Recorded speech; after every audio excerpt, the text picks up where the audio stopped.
창세기 12장입니다. 창세기 12장 1절로 9절까지입니다.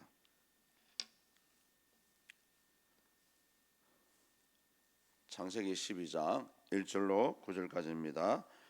여호와께서 아브라함에게 이르시되 너는 너희의 고향과 친척과 아버지 집을 떠나 내가 네게 보여줄 땅으로 가라.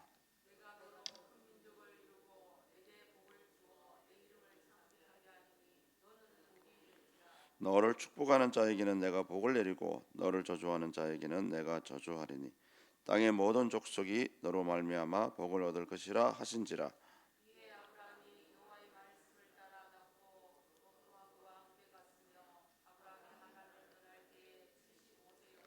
아브라함이 그의 아내 사레를 조카 롯과 하란에서 모은 모든 소유와 얻은 사람들을 이끌고 가나안 땅으로 가려고 떠나서 마침내 가나안 땅에 들어갔더라.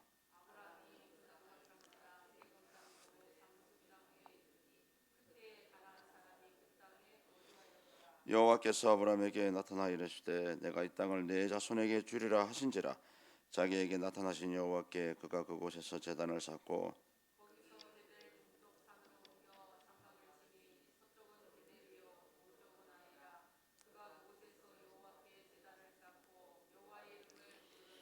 점점 남방으로 옮겨 갔더라. 아멘.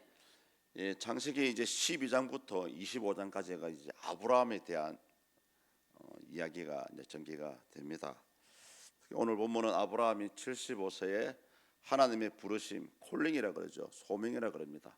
하나님의 부르심을 받고 이제 하나님이 원하시는 대로 동작을 반응하는 그런 모습을 보여주고 있죠. 근데 아브라함을 우리가 믿음의 조상이라고 하지 않습니까? 오늘 이 콜링하는 장면을 보면은 아브라함이 어떤 사람인지를 우리에게 잘 보여주고 있습니다. 여기 계신 여러분들도 아브라함과 동일한 그런 콜링은 아니지만 유사한 부르심을 통해서 하나님을 믿고 있다라고 볼 수가 있습니다. 본문을 보시면 1절부터 3절까지가 아브라함이 소명을 받고 또 7가지 약속을 받는 그런 장면입니다. 우리 1절 한번 읽어보시겠습니다. 여호와께서 아브라함에게 이르시되 너는 너의 고향과 친척과 아버지 집을 떠나 내가 네게 보여줄 땅으로 가라. 아멘. 우리가 고향과 친척과 아버지 집을 떠나는 것을 이제 글자 그대로 이해를 할 수도 있고요. 이것을 조금 영적으로 얘기하면은 왜 하나님께서 고향을 떠나라 했냐? 그것은 바로 세상과 분리되라는 말씀입니다. 이 말은 뭐냐 하면은 우리 사람은 현재 내가 가지고 있는 것에 의지를 하게 되었습니다.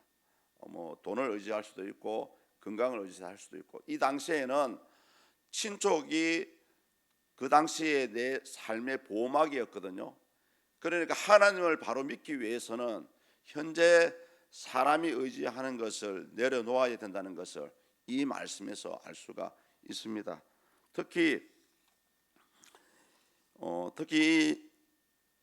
고향을 떠나라는 말 자체 속에는 과거에 얽매여 있는 부분에서 떠날 것을 얘기합니다. 사람이 볼 때는 친척과 고향과 아버지 집은 너무나 필요한 것들입니다.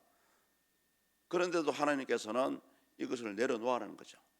왜냐하면 이것을 내려놓지 못하면 결국 여러분의 바른 신앙생활을 하기 위해서 필요한 것들이 이 발목을 잡히는 그런 부분이 될 수도 있다는 것입니다. 근데 아브라함이 이 하나님께서 어디로 가라는 그런 지명을 말씀은 하지 않았지만은 대신에 그쪽으로 갈 수 있는 원동력을 주셨습니다. 그것이 뭐냐면 본문 2절과 3절에 나오는 7가지 약속입니다. 보십시오. 큰 민족을 이루고 복을 주고 이름을 창대하게 하고 복의 근원이 되고 너를 축복하는 자에게 복을 내리고 저주하는 자에게 저주하고 땅의 모든 족속이 복을 얻는다. 너로 말미암아서 요 7가지의 복을 하나님 허락하셨고요. 비록 어디로 가라는 지명을 말씀하지 않았지만은 이 아브라함은 이 약속의 말씀을 믿고 이제 행동에 옮기는 그런 장면이라고 볼 수가 있습니다. 그 내용이 본문 4절에 나오죠. 하나님의 명령에 대한 아브라함의 반응입니다. 같이 읽습니다. 이에 아브라함이 여호와의 말씀을 따라갔고 롯도 그와 함께 갔으며 아브라함이 하나님을 떠날 때에 75세였더라. 아멘. 여기 아주 중요한 말씀이 나오죠. 여호와의 말씀을 따라갔고, 요겁니다. 요거 외에는 우리 믿는 자가 자랑할 수 있는 것도 없고요. 아브라함도 어디로 가라는 그런 말씀만 하셨지 지명이나 방향을 제시하지도 않았습니다. 그런데도 갈 수 있었던 것은 그것이 하나님의 말씀이었기 때문입니다. 오늘 우리 성도님들도 이 부분에서 한번 고민을 해 보셔야 됩니다. 때로는 하나님의 말씀에 내 고개가 끄덕여지기도 하고요. 또 때로는 하나님의 말씀이 이해가 되지 않을 수도 있습니다. 또 삶에 주어지는 환경을 통해서 왜 나에게 이런 일이 일어났을까라는 그런 고민과 한탄할 수 있는 그런 삶을 당할 수도 있습니다. 어떻게 보면 그 역시도 하나님의 말씀으로 주어졌다고 볼 수가 있죠. 그래서 우리 믿는 자들은 항상 좋은 것만 생각하시면 안 되고요. 나쁜 것도 하나님께서 나에게 주어진 십자가라는 것을 알아야 됩니다. 오늘 아브라함이 친척의 집을 떠날 수 있었던 것은 바로 이런 하나님의 말씀이었기 때문에 가능했다는 거죠. 마지막으로 이제 가나안 땅에 도착하면서 이제 아브라함이 어떤 행동을 보여주는지 우리에게 보여주고 있습니다. 여호와께서 아브라함에게 나타나 이르시되 내가 이 땅을 내 자손에게 주리라 하신지라. 자기에게 나타나신 여호와께 그가 그곳에서 제단을 쌓고, 우리 제단을 쌓는다는 것은 잘 알고 있는 말씀이죠. 예배를 드렸다는 그런 말씀입니다. 과연 아브라함이, 많은 분들이 생각합니다. 아브라함이 이 부르심을 받을 때부터, 콜링을 받을 때부터 믿음이 있었을까라는 생각을 하고 있습니다. 근데 이 장면을 보시면은 아브라함은 처음부터 하나님에 대한 신앙이, 믿음이 있었다는 것입니다. 제단을 쌓는다는 것은 믿음이 없고서는 이런 행동을 할 수가 없어요. 그래서 우리 성도님들 어느 곳 어느 장소에 가든지, 또는 집을 떠나서 여행을 떠나서 호텔에 가시든지, 또 예를 들면 집을 떠나서 어떤 여행지에 가시든지, 항상 그곳에서 가장 먼저 해야 될 것이 바로 아브라함과 같은 예배는 아닐지라도 그래도 기도 정도는 필요합니다. 하나님의 은혜로 이렇게 휴식을 갖습니다. 이곳에서도 함께하여 주시옵소서. 이것이 바로 하나님께 제단을 쌓는 것입니다. 오늘 이 본문에 보시면 아브라함이 또 장소를 또 옮겼잖아요. 또 옮겨도 여기서 한 일이 제단을 쌓는 일입니다. 우리 믿는 사람들이 가장 약한 부분이 이거예요. 하나님을 믿는 그 믿음을 행동으로 드러내는 것이 가장 약합니다. 아무리 내 마음속에 믿음이 충만하고 은사가 있고 환상이 열린다 할지라도 그것을 행동으로 보여지지 않으면 그런 믿음은 야고보 사도와 같이 죽은 믿음입니다. 그래서 믿음이 있다면 거기에 대한 행위도, 믿음의 행동도 따라와야 된다는 것을 말씀하고요. 오늘 아브라함은 어떻게 보면은 그 전에는 우상을 섬기는 가정이었고 우상을 섬기고 있었음에도 불구하고 하나님을 만나는 순간부터는 진정 하나님의 사람으로 180도 360도 아예 변화가 된 거죠. 오늘 우리 성도님들도 마찬가지입니다. 우리가 하나님을 믿는다 하면서 과연 여러분이 하나님을 믿고 있는지 돌아봐야 됩니다. 여러분의 생각을 돌아봐야 되고 내 마음을 들여다봐야 되고 내 행동을 들여다봐야 됩니다. 과연 내가 이렇게 하는 행동이, 내가 주의 교회를 하면서 하는 이런 모습들이 진짜 하나님의 뜻하신 가운데 있는지를 계속해서 말씀에 비춰보고 들여다보고 기도로서 하나님, 제가 이렇게 지금 하는 행동이 주님 보시기에 합당합니까? 주님을 기쁘시게 하는 일입니까? 계속해서 우리는 날마다 들여다봐야 됩니다. 특히 이 아브라함이 부르심을 받는 부분에서 가장 제 마음을 사로잡은 부분은 뭐냐 하면은 하나님의 말씀에 즉각적으로 반응한 부분입니다. 반응한 부분. 장차 내 장래의 미래가 어떤 모습으로 펼쳐질지는 모르겠지만은 아브라함은 과감하게 갈대아 우르를 떠났고요. 또 갈대우르에서 하란에서 20년 넘게 살았지 않습니까? 아버지 데라가 죽을 때까지 하란에 머물렀어요. 왜? 그때 아무래도 아버지 데라가 반대를 많이 했겠죠. 가는 곳곳마다 삶의 터전을 이루었지만은 또 하나님 말씀하실 때 이 하란에서도 가감하게 자신의 삶의 터전을 버리고 하나님 말씀을 따라서 반응을 했다는 부분입니다.